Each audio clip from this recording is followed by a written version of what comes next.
make only about 5 points, which I will hopefully make reasonably quickly. First of all, in spite of the fact that we talk about the new economy and everybody working as entrepreneurs, etc., I would refer you to the Gallup organization, www.gallup.com, which has done surveys for literally hundreds of years.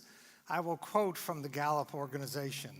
Our world poll across 160 countries found out that over the past 100 years, the great global dream has changed from wanting peace, freedom, and family to simply wanting to have a good job.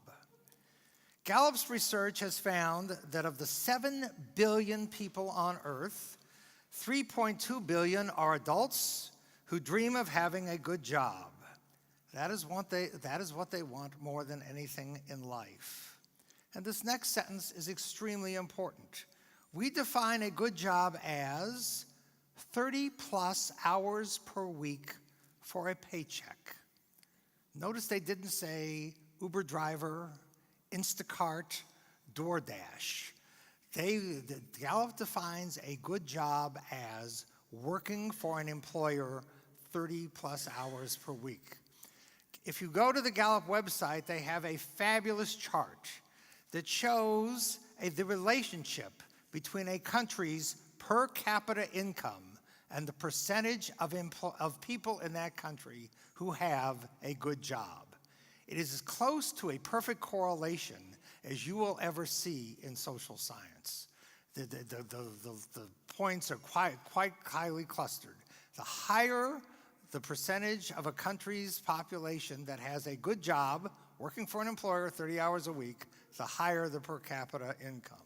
By the way, Gallup will also point out that of the 3.2 billion people who want a good job, only 1.3 billion have a good job, so we are short 1.9 billion jobs.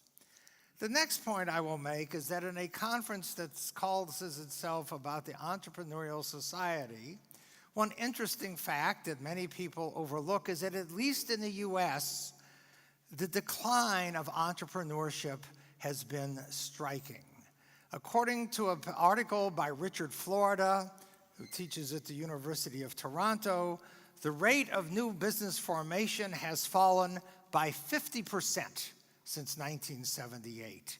And in the US today, there are now more deaths of businesses than there are births. So the number of companies is declining rapidly.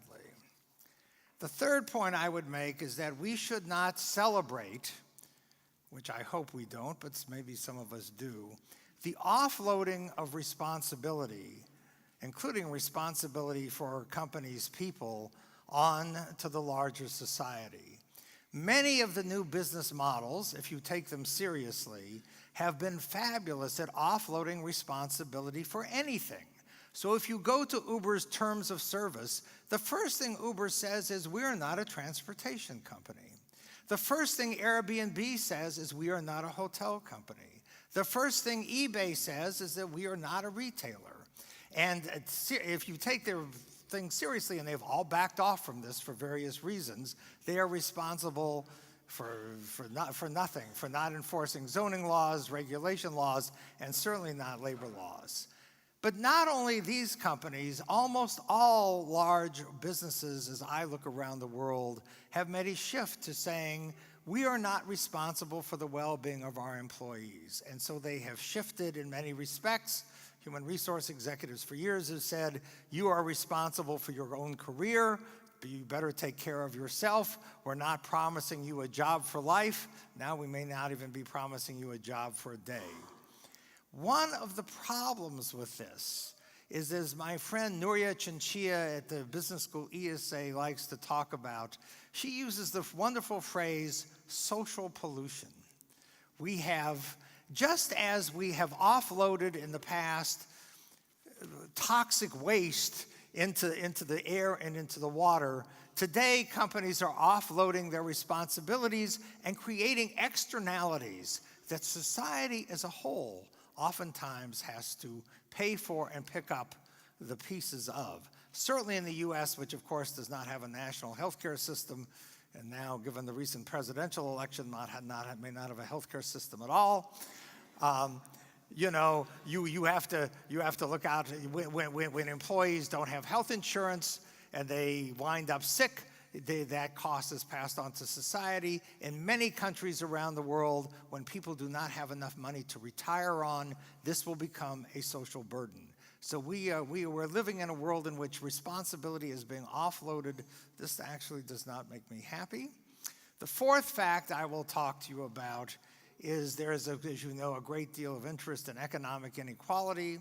So I will bring to your attention a paper which is published not by me, but by my good friend Gerald F. Davis and a person named J. Adam Cobb. And the title of the paper is interesting. It is Corporations and Economic Inequality Around the World, the Paradox of Hierarchy.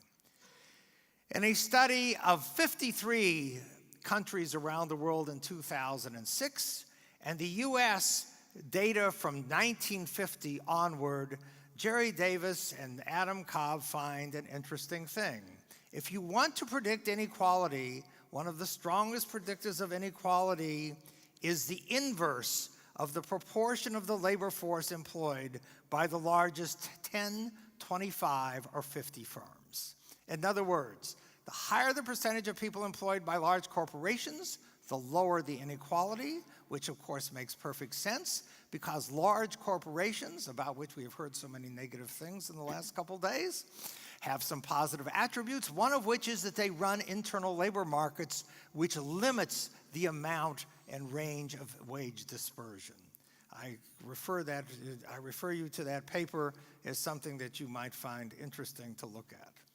And my fifth and final point is simply this, that human well-being should be front and center. That GDP is interesting, entrepreneurship is interesting, shareholder well-being is interesting, but that we live in a society of people and we ought to care for and take care of people, something that I know the late Peter Drucker, who I had the privilege of meeting on several occasions, would agree with. Economic insecurity, such as the kind of having precarious employment, long work hours, low wages, all have consequences in human health. There is an enormous epidemiological literature that speaks to the connection between the workplaces in which we work and the work circumstances and our mortality and our morbidity. And we should not only think about precarious employment as, isn't this an interesting social policy issue, which of course it is.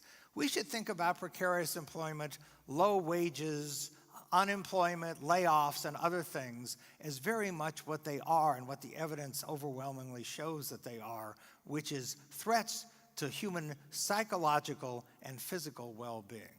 And I, for one, believe that we ought to spend more time worrying about human well-being and human health.